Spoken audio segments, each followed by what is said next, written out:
नमस्कार दोस्तों, आज हम बात करेंगे SWD जो एग्ज़ाम आपकी तैयारी अच्छी चल रही होगी।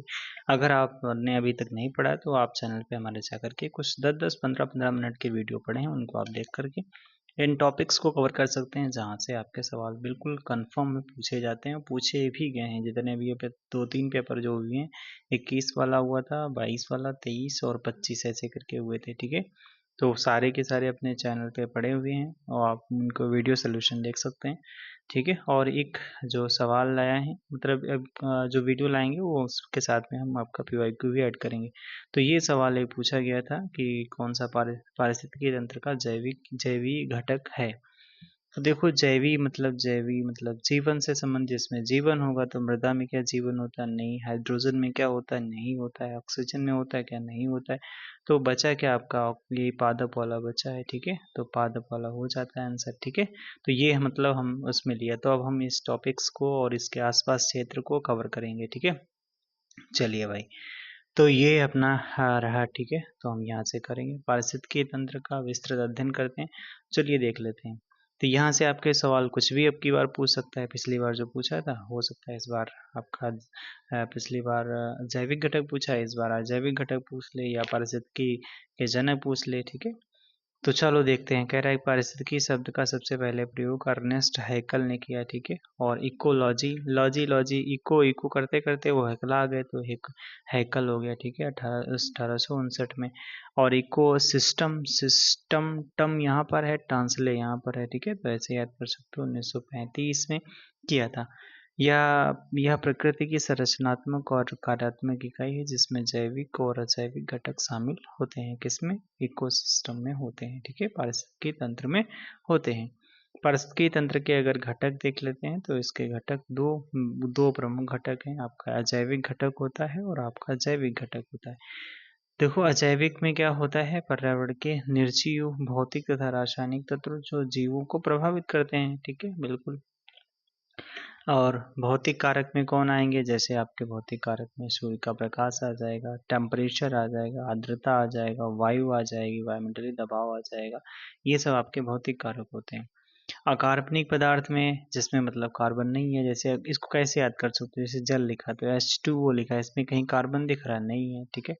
ऐसे जैसे ऑक्सीजन है, ऑक्सीजन जैसे CO2 हो गया, नाइट्रोजन हो गया, ये सब आपके हो जाते हैं अकार्बनिक पदार्थ हो जाते हैं। जैसे हाइड्रोजन है, ठीक है, ये हो जाते हैं। मृदा भी है आपका, कार्बनिक पदार्थ हो जाता है, ठीक है। तो अब आगे बात कर लेते हैं कार्बनिक, मतलब जिसमें कार्बन, जैसे आपका कार्बोहाइड्रेट, कार्बोहाइड्रेट को क्या लिखते हो, C6H12O6 होता है, ठीक है। ये ग्लूकोज का होता है। C12H22O11 वो आपका कार्बोहाइड्रेट का हो जाता है। प्रोटीन का, ठीक है, प्रोटीन का लिपिड यानी फैट, जो जैविक और अजैविक घटकों के बीच की कड़ी माना जाता है, उसे लिपिड कहा जाता है, ठीक है। जैविक घटक कौन होते हैं, जिसमें आपका जीवन पाया जाता है। पारिस्थितिकी तंत्र में वे मौजूद सभी जीवित जीव हैं जिन्हें इन्हें पोषण के आधार पर बांटा गया है। जैविक वाले में इसमें आपका उत्पादक आ जाता है, उपभोक्ता आ जाता है, अब घटक आ जाते हैं। तो इसमें से कुछ भी सवाल आपका बना सकता है, ठीक है।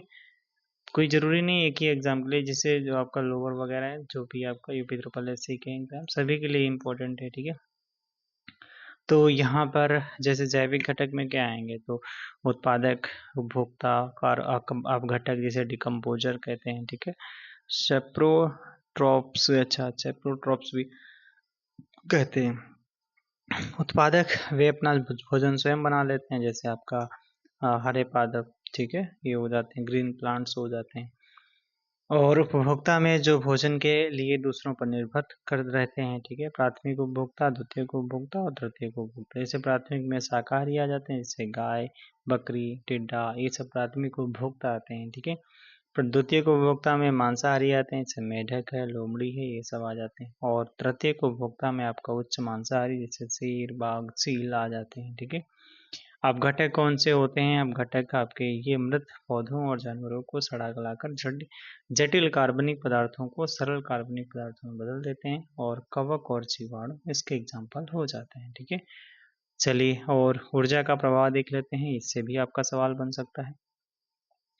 तो इम्पॉर्टेंट ये भैया फैक्ट है, ठीक है। कह रहा है कि ऊर्जा का प्रवाह जो होता है पारिस्थितिकी तंत्र में, ऊर्जा का प्रवाह कैसा होता है, पूछा भी गया कैसा होता है, एक दिशी होता है। कैसा? हमेशा एक दिशी होता है। अच्छा, और इसमें क्या होता है, एक यह प्राथमिक उत्पादकों के माध्यम से प्रवेश करती है और विभिन्न पोषण स्तरों से गुजरती है। ऊर्जा का 10% का नियम क्या होता है? तो ऊर्जा का 10% का नियम पूछा गया, किसने दिया है? तो ये रेमंड लिंडमैन ने दिया है, ठीक है। ये भी आपको याद रखना। कब दिया? 1942 में, जब सोचो आपका भारत छोड़ो आंदोलन चल रहा था अपने देश में, ठीक है। इसके अनुसार एक पोषण स्तर से दूसरे पोषण स्तर में केवल 10% ऊर्जा ही ट्रांसफर होती है। अच्छा, 10 यानी एक पोषण स्तर से दूसरे पोषण स्तर में केवल 10% की ऊर्जा ही ट्रांसफर होती है, बाकी 90% ऊर्जा ऊष्मा के रूप में नष्ट हो जाती है। ये भी पूछा गया है, किसके रूप में? तो ऊष्मा के रूप में नष्ट हो जाती है, ठीक है। तो कुछ सवाल वगैरह हैं, कुछ थोड़ा और देख लेते हैं। कह रहा है कि पदार्थों का प्रवाह जो होता है ऊर्जा के विपरीत होता है। पारिस्थितिकी तंत्र में पदार्थों जैसे कार्बन नाइट्रोजन का प्रवाह चक्रीय होता है, ठीक है। जो चक्र, जो कार्बन नाइट्रोजन, ये सब आप कहते हैं ना कि चक्रीय हैं, चक्र, नाइट्रोजन चक्र, नाइट्रो कार्बन चक्र, ठीक है, चक्रीय होगा ऐसे। पारिस्थितिकी पिरामिड, यह अवधारणा चार्ल्स एल्टन ने दी। और ऊर्जा का पिरामिड हमेशा कैसा होता है? सीधा होता है, ठीक है। यहाँ से आपको याद रखना पड़ेगा बिल्कुल। अब तो रामसर साइट अपनी यहाँ पे 100 हो चुकी हैं, ठीक है। ये पिछला डाटा है, यहाँ पे कोई बात नहीं। तो COP28 याद कर लेना आपका, संयुक्त अरब जो आपका अरब UAE में हुआ था, ठीक है। और प्रोजेक्ट अगर बात कर लेते हैं, प्रोजेक्ट टाइगर जो है, जो आपका 1973 में जो नहीं टाइगर प्रोजेक्ट शुरू किया गया था, उसके 50 साल जब पूरे हुए तब अच्छा, प्रोजेक्ट टाइगर, सॉरी, यानी यहाँ पर 1973 में शुरू हुआ था, ठीक है। और इसके 50 साल पूरे हो गए। अच्छा, ओके ओके ओके, ठीक है, 50 साल पूरे हो चुके हैं। आप कुछ सवाल देख लेते हैं जो आपका सवाल पूछे गए हैं यहाँ पे। जैसे आपका पारिस्थितिकी तंत्र में ऊर्जा का प्रवाह कैसा होता है? हमेशा एक दिशी होता है, ठीक है। खाद्य श्रृंखला में पोषण स्तर पर कितनी ऊर्जा का ह्रास होता है? 90% का मतलब लॉस होता है, और ऊर्जा नष्ट हो जाती है, 10% केवल आगे बढ़ती है। निम्नलिखित में से कौन सा पारिस्थितिक तंत्र का एक अजैविक घटक नहीं है? पूछा है अजैविक नहीं है, तो मतलब जैविक होगा, तो ये पौधे हो जाते हैं यहाँ पर उत्तर इसका, ठीक है। इकोसिस्टम जो है आपका पूछा जा रहा है, इकोसिस्टम शब्द का सबसे पहले सिस्टम आए ट्रांसले लगा देना, ठीक है। और कवक और फंगाई पारिस्थितिकी तंत्र में किस श्रेणी में ले? तो ये आप घटक डिकम्पोजर हो जाते हैं।